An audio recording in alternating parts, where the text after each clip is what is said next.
Hi అండి, నమస్తే. Welcome to cook with Manju.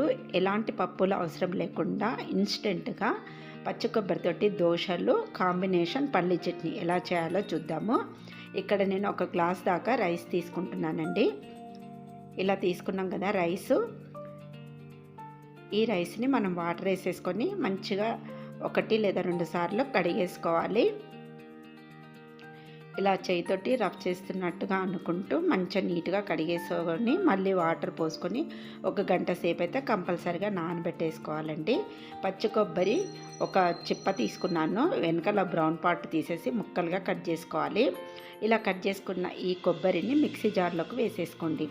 ఇలా వేసేసుకున్న తర్వాత ఇప్పుడు ఈ కొబ్బరిని ముందుగా మనం మిక్సీ పట్టేసుకోవాలి. కొబ్బరిని ఇలా మిక్సీ పట్టేసుకున్న తర్వాత ఇప్పుడు ఇందులోకి బియ్యం యాడ్ చేసుకోవాలి. ఇలా బియ్యం వేసేసుకొని మిక్సీ పట్టేసుకోవాలి. ఇలా ఒకసారి మిక్సీ పట్టుకున్న తర్వాత అప్పుడు మీరు వాటర్ యాడ్ చేసుకోండి. ఇలా వాటర్ యాడ్ చేసుకొని ఒకసారి మిక్సీ పట్టేసి మళ్ళీ ఇంకొంచెం వాటర్ వేసుకొని బాగా మెత్తటి పేస్ట్లా ఇలా మిక్సీ పట్టేసుకోవాలి. కన్సిస్టెన్సీ ఇలా ఉండాలండి. ఇలా మిక్సీ పట్టేసుకొని ఇదంతా కూడా ఇలా ఒక బౌల్లోకి తీసేసుకోండి. ఇప్పుడు మంచిగా కలుపుకున్న తర్వాత ఇప్పుడు ఇందులోకి రుచికి సరిపడా ఉప్పు వేసుకోవాలి. నెక్స్ట్ కొంచెం కుకింగ్ సోడా వేసుకోండి. తర్వాత ఇప్పుడు ఇందులోకి ఒక 4 టీ స్పూన్స్ వరకు పెరుగు వేసుకోవాలి. మనం ఇక్కడ ఫర్మెంటేషన్ చేయట్లేదు దోశలు కాబట్టి పెరుగు అనేది యాడ్ చేసుకుంటే టేస్ట్ చాలా బాగుంటుంది. కానీ పుల్ల పెరుగు వేసుకుంటే ఇంకా బాగుంటాయి అన్నమాట.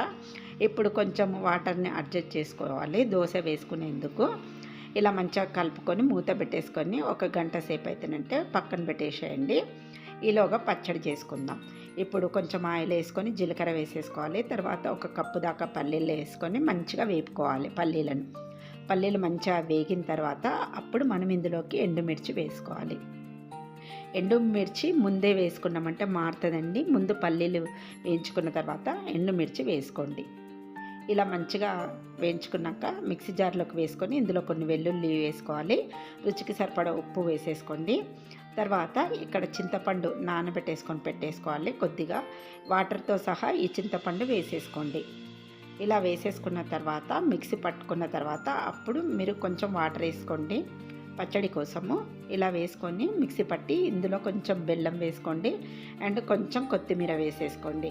ఇలా బెల్లం వేసుకొని చేసుకోవడం వల్ల రుచి చాలా బాగుంటుందండి. ఇలా మిక్సీ పట్టుకోండి. ఇప్పుడు పోపు పెట్టేసుకుందాం. ఆయిల్ వేసుకోవాలి. ఆయిల్ హీటెక్కిన తర్వాత జీలకర్ర, ఆవాలు, పచ్చిశనగపప్పు, మినప్పప్పు, ఎండుమిర్చి, పసుపు అండ్ ఇంగువ అన్నీ వేసేసుకొని మంచిగా పోపును వేగనివ్వండి. ఇలా పోపు మంచిగా వేగాక కొంచెం కరివేపాకు కూడా వేసేసుకోండి. ఇలా ఇప్పుడు పోపు రెడీ అయిపోయింది కదా, పచ్చడిలో వేసేసుకోవాలి. చాలా అంటే చాలా బాగుంటుందండి. ఎప్పుడు ఒకేలాగా కాకుండా ఈసారి ఇలా ట్రై చేయండి. పల్లి చట్నీ అయితే సూపర్ అంటే సూపర్ టేస్ట్గా ఉంటుంది. ఇలా మంచిగా పచ్చడి కలుపుకోవాలి. పోపు అంతా కూడా ఇలా మంచిగా కలిపేసుకోండి. నెక్స్ట్ ఇప్పుడు మనము పెన్నం పెట్టేసుకొని కొంచెం ఆయిల్ వేసుకొని ఇలా ఉల్లిపాయతోటి స్ప్రెడ్ చేసుకోండి పెన్నంకంతా ఆయిల్. తర్వాత ఇలా దోశ వేసేసుకోవాలి. ఈ దోశలు నార్మల్ దోశల్లాగా పలుచగా అయితే రావండి, కొంచెం ఇలా మందంగానే ఉంటాయన్నమాట. ఇలా వేసేసుకోండి. వేసుకొని దోశను మంచిగా కాలనివ్వాలి. ఇలా దోశ మంచిగా కాలిన తర్వాత సైడ్ నుంచి కొద్దిగా ఆయిల్ అనేది వేసుకోవాలి. కోకోనట్ దోశ వేసుకుంటున్నాం కదండి, కొబ్బరిలో కూడా ఆయిల్ ఎక్కువగానే ఉంటుంది కాబట్టి ఆయిల్ అనేది కొంచెం తక్కువగానే వేసుకోండి. ఇలా మంచిగా ఆయిల్ వేసుకున్నాం కదా, మంచిగా కాలాలి. కాలిన తర్వాత తిప్పేసుకోండి. ఇక్కడ చూసారు కదా, ఇలా తిప్పేసుకున్న తర్వాత ఇటువైపు నుంచి కూడా కొంచెం ఆయిల్ మాత్రమే వేసేసుకోండి. ఇలా వేసుకొని 2 వైపులా కూడా మంచిగా దోశను కాలనివ్వండి. చాలా అంటే చాలా బాగుంటాయండి ఈ కోకోనట్ దోశలు అయితే. కొబ్బరి కూడా హెల్త్కి చాలా మంచిది కదా. ఎక్కువగా ఇంట్లో కొబ్బరి ఉన్నప్పుడు ఇలా ట్రై చేయండి. చాలా బాగుంటాయి దోశలు అయితేనంటే. మనం రెగ్యులర్గా నార్మల్ దోశలు చేసుకుంటాం కదా, దానికంటే ఇలా ట్రై చేయండి. సింపుల్గా అయిపోతుంది, టేస్ట్ చాలా బాగుంటుంది అండ్ హెల్త్కి కూడా చాలా మంచిది. ఇప్పుడు మనం ఇంకొక దోశను కూడా వేసుకుందాం. దోశ వేసుకునేటప్పుడల్లా కొంచెం ఆయిల్ వేసుకొని ఉల్లిపాయతోటి ఇలా స్ప్రెడ్ చేసుకున్నామంటే మనం దోశ వేసుకున్నప్పుడు దోశ అనేది పెన్నంకి అంటుకోకుండా ఉంటుందన్నమాట. ఇలా వేసేసుకున్నాం కదా, ఇప్పుడు మళ్ళీ దోశ వేసేసుకుందాము.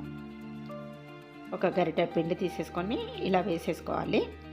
చాలా అంటే చాలా టేస్టీగా ఉంటాయండి. తప్పకుండా ట్రై చేయండి. మీరు ట్రై చేయవలసిన రెసిపీ ఇలా వేసేసుకున్నాం కదా, దోశ కొంచెం కాలనివ్వండి. కాలిన తర్వాత ఆయిల్ అనేది వేసుకోవాలి. ఇలా మంచిగా కాలాలి, కాలిన తర్వాతనే వేసుకోవాలి. ఇలా ఆయిల్ వేసేసుకొని తిప్పేసుకోండి. రెండు వైపులా కూడా మంచిగా కాలేటట్టు చూసుకోండి. చాలా మెత్తగా ఉంటాయండి, దూదిలాగా ఉంటాయి, అంత బాగుంటాయి దోశలు అయితేనంటే.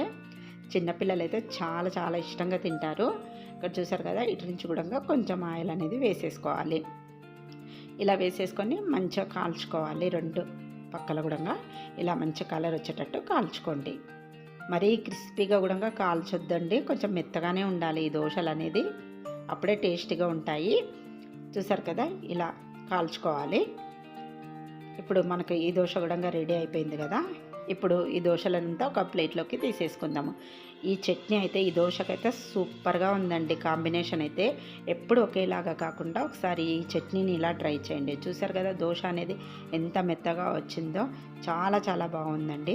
తప్పకుండా ట్రై చేయండి. ట్రై చేసిన తర్వాత ఎలా వచ్చిందో నాకు కామెంట్ రూపంలో తెలపండి. మరిన్ని ఇంట్రెస్టింగ్ వీడియోస్ కోసం ప్లీజ్ నా ఛానల్ని సబ్స్క్రైబ్ చేయండి. అలాగే లైక్ ఇవ్వడం మర్చిపోకండి.